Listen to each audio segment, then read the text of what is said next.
Bonjour à tous, on se retrouve pour un nouvel événement. Aujourd'hui, le The 50 se dispute à Cagnes-sur-Mer sur un parcours de 2150 mètres, terrain collant pour des concurrents âgés de 4 ans en plat. Ils sont 16 à s'affronter, course très ouverte, beaucoup de possibilités. On va essayer de trouver la solution en 6, bien sûr. Comme tous les jours, avant de démarrer, je vous rappelle que vous pouvez vous abonner à la chaîne YouTube de The Turf. Vous pouvez activer la cloche pour être informé dès que mon prono est posté. N'oubliez pas non plus le jeu responsable, les mentions qui sont en bas ici.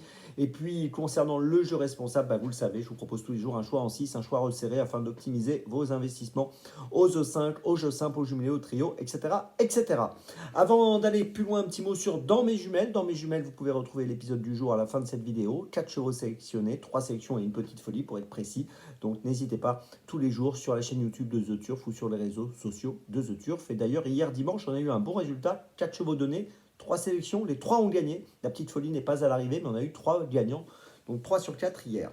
Allez, on démarre pour ce The 5 aujourd'hui. Et on démarre avec Lunaroc en tête, le numéro 9 qui vient de finir 3e à Cagnes-sur-Mer le 21 janvier sur le parcours des 2004. Ici, on sera sur 2150 mètres, mais ça sera très bien également. On peut noter qu'elle apprécie le terrain collant. Elle avait bien couru à Deauville au mois de décembre également sur 2500 mètres. C'est une concurrente que j'aime bien, qui a déjà fait ses preuves à plusieurs reprises dans ce type de course. Associée à Tony Pitton, j'y crois pour la victoire. Je la place en tête. En deuxième position, j'ai retenu le 13, Cocktail Dress, qui vient de gagner à Cagnes-sur-Mer le prix des Vallières, qui est un peu une course de référence sur 2150 mètres. Depuis, elle a été remontée de 3 kg sur l'échelle des poids. Bon, c'est vrai que ça lui laisse beaucoup moins de marge de manœuvre, mais je la sens compétitive. Je pense qu'elle est encore capable de monter sur le podium. On peut souligner que cette élève de Jérôme Régnier est plutôt régulière. 9 courses courues, 7 fois dans les 5. En troisième position, j'ai retenu le 10, Lavandin. Alors, il vient de finir deuxième de ce fameux prix des Vallières derrière Cocktail Dress, donc la ligne est bonne. On l'avait vu gagner à Nancy auparavant, au mois de novembre. Il apprécie le terrain collant ou le terrain lourd. Ses 5 dernières courses, c'est 5 fois sur le podium. Je compte encore une fois sur lui aujourd'hui.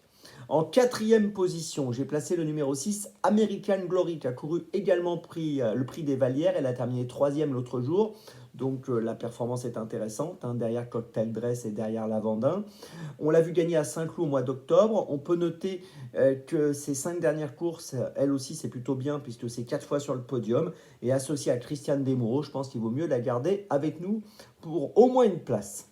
En cinquième position, j'ai retenu le 4, Fine Anyway, qui a été absente entre le mois de septembre 2024 et le mois de janvier 2025. Elle vient de finir 5e à Cagnes-sur-Mer du prix de Saint-Janet l'autre jour sur 2400 mètres, donc pour sa rentrée. Ce jour-là, Lunaroc, ma favorite, avait fini 3e, donc ligne intéressante. On peut noter qu'elle a gagné une listode en République tchèque dans le terrain collant, donc elle devrait apprécier l'état de la piste.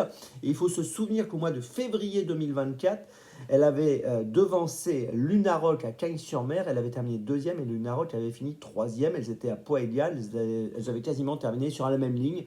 Donc c'est intéressant, il faut la garder. Et puis en 6e position, j'ai retenu le 3 instantanément, qui vient de finir 5e le 13 janvier à Cagnes-sur-Mer dans le prix Albert Taton. On l'a vu finir 2e à Salon de Provence au mois de novembre. On l'a vu gagner à Marseille-Borély au mois d'octobre dans le terrain collant, voire lourd. Donc vous l'avez compris, c'est également une chance pour une 3, 4, 5e place. Je vous résume mon choix en 6 pour ce The 50 très ouvert. En point d'appui quand même, les numéros 9, 13 et 10. 3 points d'appui aujourd'hui pour nous. Et puis derrière ces points d'appui, j'ai placé les numéros 6, 4 et 3. Départ de la course aujourd'hui les amis, 13h55. N'oubliez pas Dans mes jumelles avec le lien qui est affiché ici. On se retrouve maintenant demain et d'ici là avec The Turf, ça va aller.